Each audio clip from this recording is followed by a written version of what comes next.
Thirdly, just the same with the Talaandig, we have also Tigkalasan that can be found in Bukidnon. Actually, in between Agusan and Bukidnon. The Tigkalasan people are known to be proud and reserved people, firm in their decisions, and forest experts. That is why they are called as the people of the forest. At kung titignan natin sa wikang Maranao, ang wikang Maranao ng tao na nakatira sa mountain, we call them as taga-Kalasan. So parang may similarity with the term. Nonetheless, the Tigkalasan are also considered as indigenous people because they are belonging to a Proto-Philippine origin. The next Lumad group is actually, we call them as Higaunun. Okay, the Higaunun people are actually Highlander people. The term means people of the wilderness. The Higaununs occupy not only parts of Bukidnon but also the Caraga region, Misamis Oriental, basically Agusan del Sur. And in the ethno-legal aspect of the Higaunun culture, it revolves mainly around the Datu system. And this is interesting because Higaunun are not a Islamized group. However, they have this Datu system. At kung makikita natin sa practices ng mga Maranao and their political tradition, may mga sultan at the same time may mga Datu. And kung titignan natin sa culture ng mga Higaunon, the status of the Datu is both acquired and achieved. A dying Datu also passes his title to one of his children, preferably a son, through selective inheritance, and very the same with the Marano culture.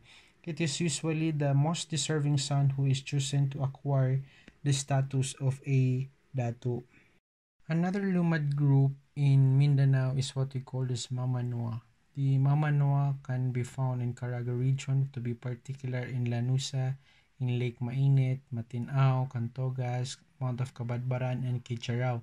Among locals, ang tinatawag nila, ang katawagan ng mga Mamanwa sa kanila is actually Kongking because of their physical feature. Kasi nga ang mga Mamanwa, they look like the Aita and the Negritos.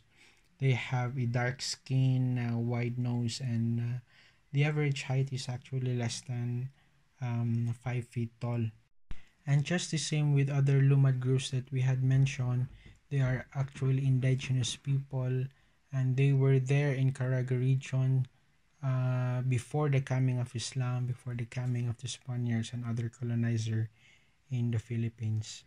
We also have the Bagobo people, and Bagobo people can be found in south of Mount Apo. In fact, they are the caretakers of Mount Apo, and the Bagobos have ornate traditions in weaponry and other metal arts.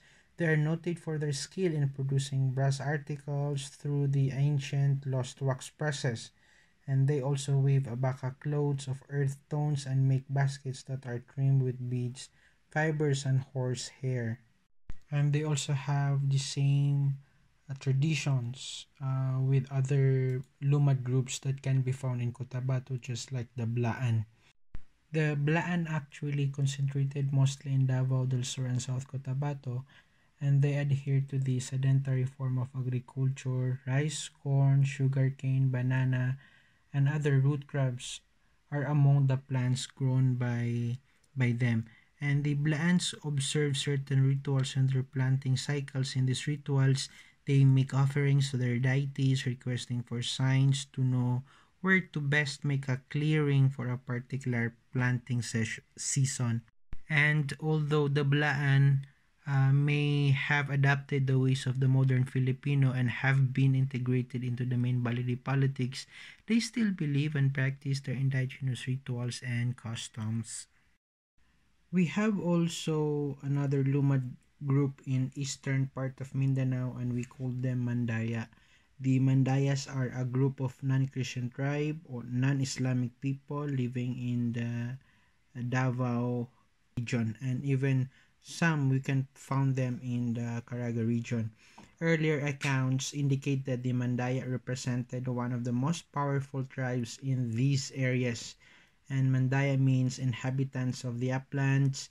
They are located in the province of Agusan, Davao, Surigao Sur, and Surigao del Norte, and even in the eastern areas of Cotabato. Culturally, the Mandayas have retained their basic social, religious, and political organizations along with their traditional material crafts. In fact, in the political aspect, the political authority among the Mandaya was vested in the headman, and they called it as Bagani. Each Bagani, before assuming the title and role, had to kill 7 to 9 men in battle or in the battlefield or through surprise raids upon neighboring areas, and each Bagani had his domain of political authority where his role or rule was a law. And as far as marriage is concerned, their marriage is actually betrothal. It means that their parents arrange matches for their children while they are still young.